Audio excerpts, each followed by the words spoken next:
जय श्री हरि। एक बार एक गांव में सूखा पड़ गया। सूखे की वजह से सारी फसलें खराब हो गईं। गांव के सारे तालाब और कुएं भी सूखने लगे। यह सब देखकर गांव के मुखिया ने सभी गांव वालों को एकत्रित किया और कहा, भाइयों, हमारे जिले में भयंकर सूखा पड़ा है। कुओं और तालाबों में कुछ ही दिन का पानी बचा है। ऐसे में अब अगर हमने कुछ नहीं किया तो सब मारे जाएंगे। यह सुनकर सभी गांव वाले आपस में विचार करने लगे कि क्या करें, लेकिन किसी को कोई उपाय नहीं मिल रहा था। मुखिया और गांव वालों ने मिलकर बात की। फिर मुखिया ने कहा, भाइयों, हमें लगता है कि यह कोई दैवीय आपदा है। इसके समाधान के लिए हम गुरुजी के आश्रम चलते हैं। आप तो जानते हैं, यहाँ से उत्तर दिशा की ओर जाने पर गुरुजी का आश्रम है। वहाँ जाकर उनसे ही कोई समाधान पूछते हैं। अगले दिन गांव के सभी लोग गुरुजी के आश्रम में पहुँच जाते हैं। वहां जाकर देखते हैं कि एक छोटी सी झील के किनारे बहुत से साधु बैठे तपस्या कर रहे हैं। पास ही कुछ साधु हवन कर रहे हैं और चारों ओर हरियाली ही हरियाली है। गांव के मुखिया ने एक साधु से पूछा, साधु बाबा, गुरुजी कहाँ मिलेंगे? साधु बाबा बोले, क्या काम है आपको? मुखिया ने अपने गांव की सारी परेशानी बता दी।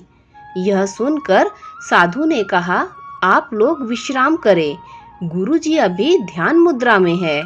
कुछ देर बाद मैं उन्हें आपके आने की सूचना दूंगा। मुखिया और गांव वाले वहीं हरी हरी घास पर बैठ गए। ऊपर पेड़ों की छाया थी, नीचे हरियाली घास। चारों ओर खुशी का माहौल देखकर सब अपना दुख भूल गए। कुछ देर बाद साधु ने आकर बताया कि गुरुदेव आपको बुला रहे हैं। मुखिया और कुछ लोग गुरुजी की कुटिया में पहुंच गए। उन्होंने दंडवत गुरुजी को प्रणाम किया। गुरुजी बोले, बताइए, क्या कष्ट है? आप सब यहाँ किस लिए पधारे हैं? मुखिया ने सारी बातें बता दी। गुरुजी बोले, यह तो प्रभु की इच्छा है, मैं इसमें क्या कर सकता हूँ। जिस जीव का समय पूरा हो जाता है वह भगवान की शरण में चला जाता है। जाओ, श्री हरि का नाम जपो, वही तुम्हारे कष्ट का निवारण करेंगे। मुखिया बोले, गुरुजी, हम सूखे की मार झेल रहे हैं। फसलें हमारी नष्ट हो चुकी हैं। हमारा परिवार भूखों मर रहा है। आप भगवान का नाम जपने की बात कर रहे हैं। ऐसे में भगवान का नाम कैसे जप सकते हैं? यह सुनकर गुरुजी हंसने लगे। गुरुजी बोले, अच्छा तो ठीक है, मैं तुम्हें अपने आश्रम के सबसे छोटे साधु, जिसकी उम्र 5 वर्ष है, उसे तुम्हारे साथ भेज देता हूँ। वह तुम सबकी ओर से नाम जप करेगा, जिससे बारिश हो जाएगी। लेकिन मेरी एक शर्त है, उस बालक को कोई कष्ट नहीं होना चाहिए। वह वहाँ केवल 8 दिन रहेगा। आपको उसकी सेवा करनी होगी। अगर वो आपकी सेवा से प्रसन्न हो गया तो हरि भी प्रसन्न हो जाएंगे। गुरुजी ने उस 5 वर्ष के साधु को अपने पास बुलाया और उसके कान में कुछ कहा। वह बालक साधु हंसते हंसते गांव वालों के साथ चल दिया।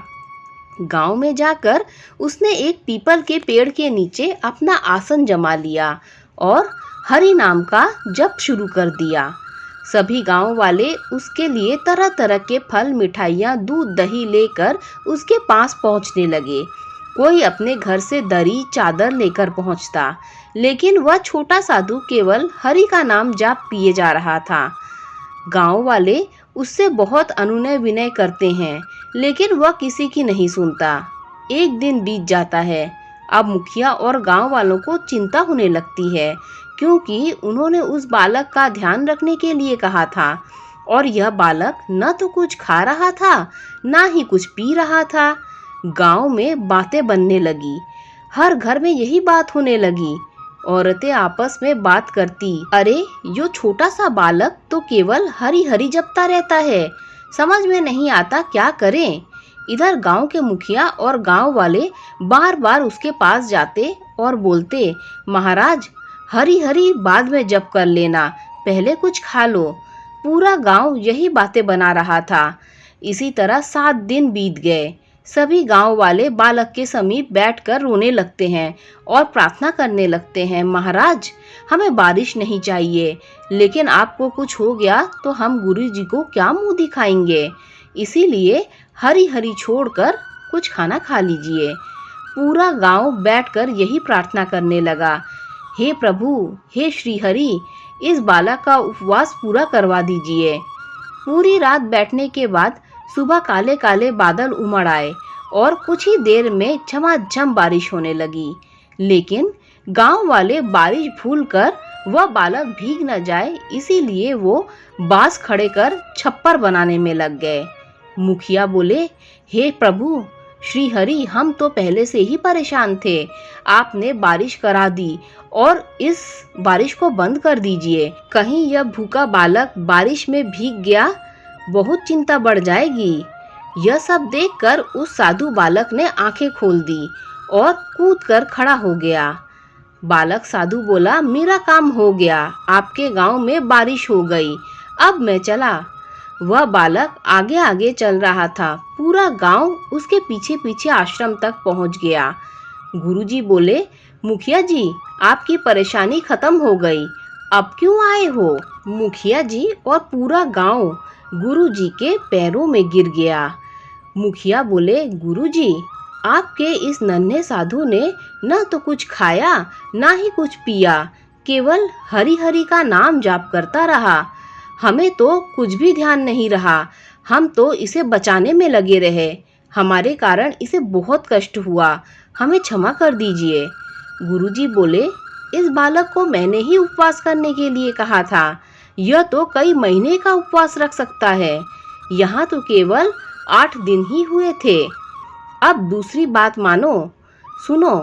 इसकी चिंता में पूरा गांव हरि हरि बोलता रहा, जिससे प्रभु श्री हरि ने तुम्हारी पुकार सुन ली और बारिश हो गई।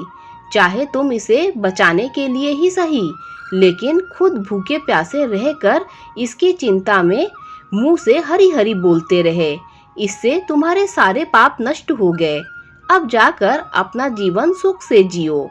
मुखिया बोले, गुरुजी जो बात आप हमें समझाना चाह रहे थे कि हरि नाम का जाप करो, वो इस तरह से समझाई कि हमें बारिश भी बुरी लगने लगी। अब यह पूरा गांव श्री हरि का जाप करता रहेगा। जिस पेड़ के नीचे बैठकर हमारे नन्हे से साधु ने जप किया है, वहां श्री हरि का एक मंदिर बनाया जाएगा। गुरुजी से आशीर्वाद लेकर सभी गांव वाले वापस आकर श्री हरि का नाम जपते हुए जीवन को बिताने लगे। दोस्तों, अगर कहानी अच्छी लगी हो तो लाइक शेयर सब्सक्राइब कीजिए। Thanks for watching this video.